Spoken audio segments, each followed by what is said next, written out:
আমি তো আদিত্যবাবুর কেউ হই না। এতগুলো দিনে একটা খারাপ কথা বলা তো দূর, প্রতি মুহূর্তে ওনাকে আমি আমার পাশে পেয়েছি। সত্যি মানুষ চেনা খুব কঠিন। মা, বাবা আমার ছবি।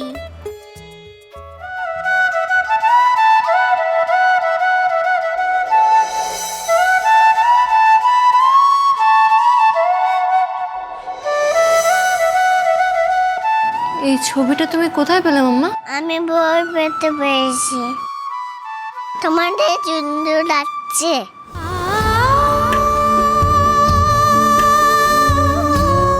আমি নেমা না মাম্মা,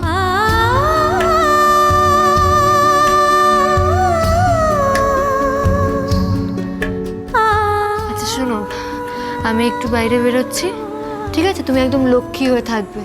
তুমি পুষ্পা মাসিকে একদম বিরক্ত করবে না, সব কথা শুনবে, কেমন? ঠিক আছে।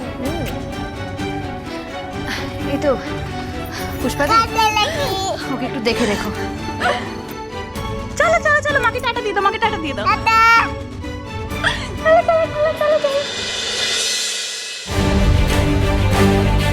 আমি আসছি দুর্জয়, আমিও প্রস্তুত।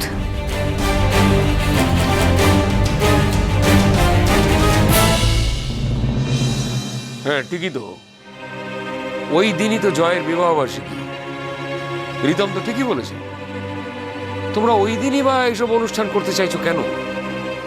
তোমরা কি ইচ্ছে করে গন্ডগোল পাকাতে চাইছো? অদ্ভুত তো, আমি কেন ইচ্ছে করে গন্ডগোল পাকাবো কাকুমণি? তুমি বুঝতে পারছো আমি কেন বলছি?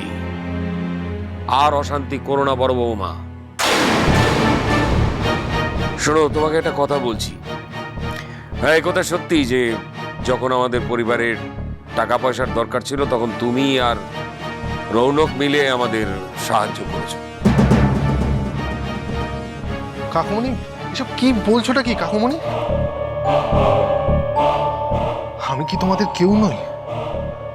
আমার কি কোনো দায়িত্বই নেই? তোর আছে, কিন্তু তোর বউয়ের নেই, সেটাই বলছিলাম।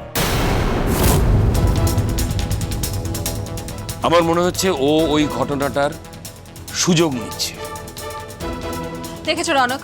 পিঙ্কি, দেখছো রনক? পিঙ্কি প্লিজ চুপ করো। কাকুমণি কি বলছে একবার শোনো প্লিজ। কাকুমণি বলো। আর যেটা বলছিলাম, তখন আমাদেরও মনে হয়েছিল যে বাড়ির ছেলে আলাদা কেন খাবে, তাই তোমাদের সংসারে ঢোকানো হয়েছিল বড় বৌমা।